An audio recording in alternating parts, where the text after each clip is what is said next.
So I'm going to be reading an article about business ethics, about a business that is founded and operates here and benefits here in the UK that we all know, Shell. But the problem that we're talking about takes place on African soil, and it is called Toxic Mud Swamps, Fortunes of Niger Delta Women Years After Oil Spill. The tagline is Ogoniland women produce most of the family's food, but the twin pressures of land grabs and pollution are making it impossible for them to survive. I read this article because I want you to know and understand it, but also for my students to think about the role that we here in this part of the world play in how others live their lives in other parts of the world. This happens to be part of the world that I come from.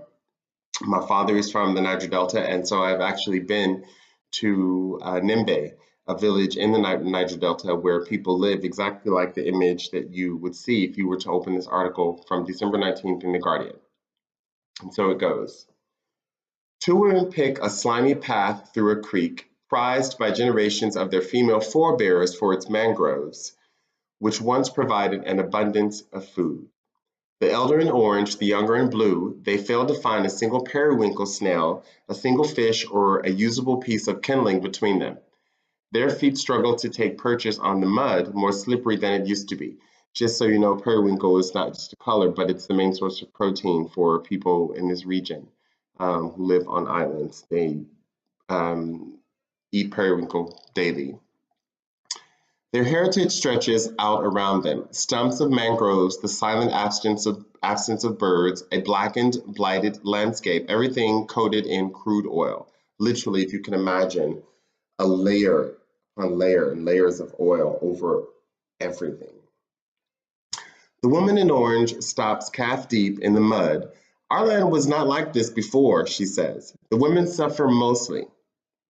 And this is where we think from a needs-based perspective, if there's disparate impact, then our duty is to look at the disparate impact and not just say there's freedom of opportunity for everyone, but we look at what is the impact of what we do. And the impact of doing business in this way is that there's an oil spill from 1958 when Shell started in this region. The article continues. Their creek is in Ogoniland, in the heart of the oil-producing Niger Delta, the source of most of Nigeria's wealth. But they and thousands of women who live in the region are destitute. Devastating pollution, government land grabs without compensation, and ever-increasing violence on top of a strong patriarchal culture are making it near impossible for many women in what was once Nigeria's land of plenty to survive or sustain their families. The article then shows another woman digging through the mud and swamplands that's covered in oil, presumably for some sustenance. The article has a caption for the picture. Women used to rely on this creek for fish, crabs, and snails. But now, because of pollution, they are lost not only the water, but also the cropland. And the photograph is attributed to a Guardian photographer. But what I want us to understand from what just this caption says is that people in this region don't rely on herding large animals for their primary sustenance, food, but for the fish, crabs, and snails, as it says, that they are able to gather in a sustainable way, that they were able to gather for thousands of years, that even my people lived there. So this is no longer possible because of business as usual. The article continues. Oil suffuses the creeks and wells many miles downstream from Shell's decade-old spill sites in Ogoniland, the kingdom where the British-Dutch company started drilling for oil in 1958, where Ken Saro-Wiwa fought for his people's rights and was executed over which Shell is facing allegations from Amnesty International that it was complicit in murder, rape, and torture allegations it strongly denies. And recall that Ken Saro-Wiwa, we're talking the late 90s. And Chinua Achebe talks about what they're going to talk about more in the article about the cultural norms that also provide some of the conflict for the women here that make the women particularly victim to this global commerce of oil. And so the article continues. The UN said in 2011 it would cost $1 billion to clean up the spills, around a third of which is to be provided by Shell and the rest by other stakeholders in the Shell Petroleum Development Corporation joint venture, SPDC, a government agency. The Hydrocarbon Pollution Remediation Project, or HYPREP, was set up to organize it. An initial $10 million was released. But in the 21 months since Nigeria's Vice President Yemi Osibanjo launched the cleanup, not even the emergency measures the UN spelled out to provide acceptable drinking water have been taken, according to dozens of local leaders, farmers, and fishermen. All say there has been no serious attempt to clean up the pollution. So this was set up in 2011, and they said it would take $1 billion to clean it up, and that the people lacked basic drinking water. And we know that this has been going on since the oil spilled out decades ago. The article continues.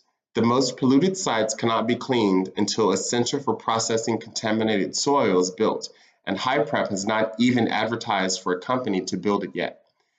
The head of HYPREP, Marvin Deco, said it has been doing feasibility studies. Local activists say it is unclear how the first tranche of money has been spent. Deco said the agency was evaluating proposals from companies to clean the drinking water. He said it has advertised for health impact consultants and has had initial interaction with Ogoni women to discuss training 1,200 of them, as well as community preparation to show people the importance of a project that does not yet exist. And so again, they show a picture of someone, a woman in an indigenous dress in an indigenous environment, and the caption says, Gloria Wanham, head of the Federation of Ogoni Women's Associations. Gloria Wanham, the article continues, head of the Federation of Ogoni Women's Associations, said the women she represents have no power to hold the government to account. Accountability, this is where it matters. We don't have a say, she says.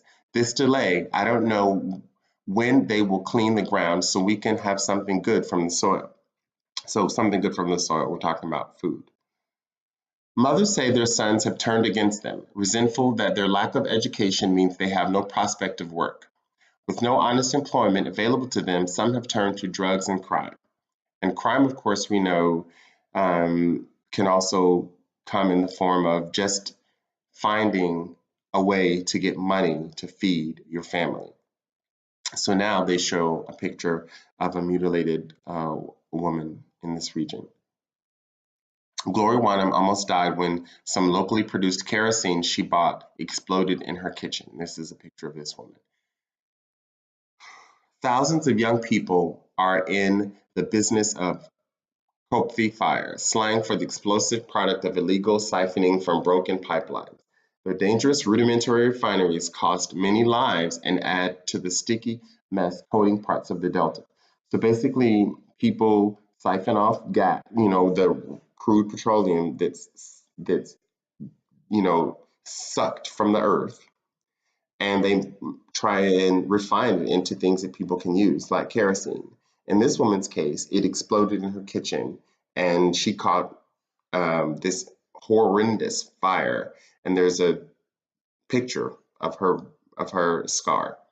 And so what we're saying is the value chain of oil is not in no way kept locally. The oil is sucked out of the earth in the Niger Delta and transported somewhere else to be refined into something that people can use. And this is the issue when you go to even like a city like Port Harcourt, and the capital of this region, and there are shortages of fuel. Can you imagine fuel shortages in Nigeria? That like you have a household in an urban part of Nigeria and you can't get oil, and your country's wealth is based on exporting it. So the irony, of course, is something that people, this is when we talk about cognitive dissonance. So when people have two realities and they try to live with them. And so they have to, in a sense, create an internal set of fibs to tell themselves about the reality. And this is what one has to do when you're faced with a layer of oil over everything. The article continues. One of them almost died when some locally produced kerosene, we read that, exploded in her kitchen. She blamed Shell for the chain of events that led to the explosion. Quote, they spoiled it, Ogoniland, and that made the youth to go refining the oil, which is not well done, she says. That is why this thing happened. I blame them. But oil pollution is not the only way women's livelihoods are being snatched from them. Working with private companies and using the military, Nigerian officials have systematically dispossessed people of their land for agribusiness without paying its true value, something sanctioned by the 1978 Land Use Act, which activists say must be changed. Women, who are particularly reliant on the land, are most affected. In much of the Delta, a woman is responsible for clothing and feeding the family, and my culture is like that as well. She farms, fishes, and harvests crabs and snails, so said the primary protein. There are few formal jobs, but those there are mostly filled by men who usually receive a better education. Surprise, surprise. So this cycle I want us to see that they're pointing out here exists in many parts of the world where the government can seize different parts of your property um, for things they deem of national interest or national security. This extends from anything from putting cables over your land to putting a highway over your land, or to what happened in my family in Alabama, giving the power company um, rights to take farmers' land from all around so they could build an artificial lake. Now we all benefit from that lake and it's wonderful, but the proper amount, the proper value for the land was never paid to any of the people who had lived on it and earned from it for generations, like my family. So this is what's going on. I'm dual heritage. I guess I should mention I have two families in Alabama and in Nigeria, in the Niger Delta. And it's interesting that these two formal ways of federal exploitation take place in both cases. So back to the article, there's another picture of a woman standing over a mangrove. It says Gloria Basie used to farm cassava in Sogo until her land was taken for a banana plantation.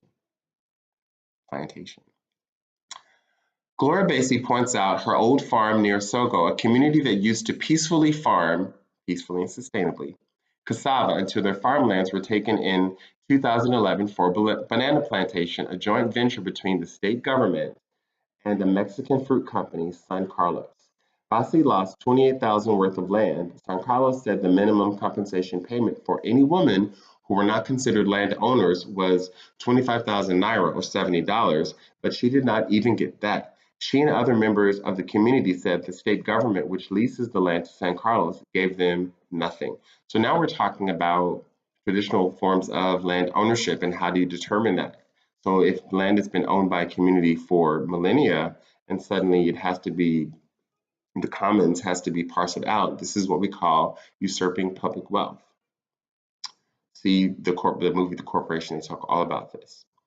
When promised jobs failed to materialize, angry villagers began to sabotage the plantation, the form of rioting, sneaking in at night and destroying banana seedlings. Operations ceased in 2017, but the villagers did not get their land back. Instead, from their offices in Port Harcourt, big men rented it out to other farmers. I want that land. I need the land back. It's government that collected this land from us, Bassi said. Worse, Sogo is now at war with its neighbors who accuse the village of selling their land. Some arrived with guns. Let me say that one more again. Some arrived from this company. Some arrived with guns the previous week and opened fire on the simple houses. Bassi and her children escaped with their lives, but 11 people were killed. And so the next picture shows bits of wood and metal block off the bullet-ridden half of Sogo village where tension has erupted with its neighbors who claim the village sold their land. So these people are literally being sold out. Now they sit watchfully on their porches waiting for the next attack, unable to farm, fish, or trade cassava. And cassava, of course, is when dried and ground makes gari. This is the only work available to many Delta women where the culture is marked by high patriarchy, according to Martha Abgani, director of the indigenous women's rights organization Lokiaka. Issues that concern women are discussed and decided by menfolk, and they only come back to tell women what they've said, Afghani says. Women traditionally own no land but have the use of their husbands, so if their husband dies, a woman often loses her livelihood as well, and in some communities, widows, but no widowers, are forbidden to remarry. Watching women scrape the weeds from a cassava field near the village of Okwale, Afghani and Basi break into an old Ogani folk song. Ale Swaka Ke, they sing, balancing imaginary basins on their heads. Ale Uaswa, whether you're educated or not, I'm sorry, I know that I bastardized this language. Whether you're educated or not, if you have your tools on your head, you're okay. The tools are useless without land. And so now there's another picture of a woman hoeing in some land. She's got that hoe and she's digging deep into it. And it says, the caption, a woman scrapes weeds from a cassava field near Okwale. Okwale women have not used their tools on their own land for 27 years. For a few naira, they now scrape weeds on neighbors' fields as their own were taken from them. That's like what my grandfather in Alabama did, like sharecropping. So they had worked these fields producing cotton as slaves for generations. And then upon emancipation, they were given the opportunity to A, flee under threat of violence to an unknown place in the so-called North, or B, work as sharecroppers. Being illiterate, not having had any formal education, not having the right to own property or be educated, they were now working someone else's land for a portion that they allegedly didn't even know how to count properly or keep the books on, for a portion that they could even live on, do some of their own farming, but mostly continue what they'd been doing as slaves. And so all of this reeks back to periods of imperialism where we sit in this part of the world comfortably with the cotton on our backs that could have been milled in mills here, produced into wonderful fabrics in those places, designed in London by the highest, crafted, most educated designers, most celebrated, and we buy them in shops all around the world, and yet the cotton itself could be produced by slave hands. That's actually what the transatlantic slave trade was, and the sugar that we sip in our tea. So the concept of us doing this, and we think about palm oil now, the tin, the cobalt that we have in our tech, these things are in many ways produced by child labor, slave labor. And so this is all nothing new, and it's all nothing surprising that this is going on here, is that we look at it through the lens of ethics and sustainability, that we're able to see the triple bottom line. Shell and the state and local governments are corrupt.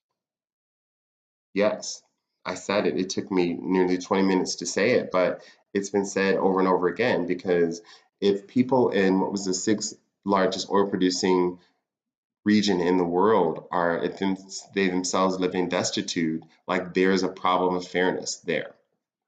And so this article continues. Palm trees grid their former farms. In 1991, the state government acquired more than 300 hectares or 741 acres from them without paying compensation, leasing the plantation out to several companies over the decades. The company's fortunes have taken a catastrophic, sustained fall. Poverty, hardship, and oppression. We're under so much stress. The government has taken everything. You can see how thin I am, says Gladys Ntini, pulling at her yellow blouse to expose sharp collarbones. Her friends murmuring their agreement. Aha. They were not like this. They were 3 times fatter than now, her neighbor Patricia Weary confirms. Whether through oil pollution or land grabs, decades of being deprived of their land have taken their toll on Delta women, according to Wanham. We are dead already, she says, but we're alive. We are dead already, but we're alive. And that's why I want to end this by saying that we, in a sense, the way that our consumer world is organized, we're dead in the water. There aren't any immediate answers presented to us. And it's so pervasive that even the very power, the electricity that I'm using to get my message from me to you, to record it, to transmit it to you, could be based on this very oil that we so effortlessly use when we click on a light or turn on a switch. And the effortlessness with which we do that in the consumer world is seductive. It can lead us to believe that everything is, in fact, that easy. But at the other end of the value chain of this very thing that we take for granted of energy is suffering, is exploitation. And that, my friend, is unfair by any measure of business responsibility. Now, the fact that Shell can prove that it may be operating legitimately, that its power to operate in that region is granted by the government, should in no way free it from the responsibility, even though there is no legal accountability, should not free it from the responsibility of transforming the lives of the people that are so crucially damaged to the extent that there was a civil war where this region tried to secede. Like, if that wasn't a signal enough, and that was only just a few, not even 20 years after the country's independence, that this very issue of the resources was tearing the nation apart. If that isn't reason enough, if the entire Nigerian diaspora, those of us who are around the world because we were splintered and thrown literally around the planet because black gold was found under our land, if that isn't reason enough for us to do business differently, then I don't know what is. Cuckoo out.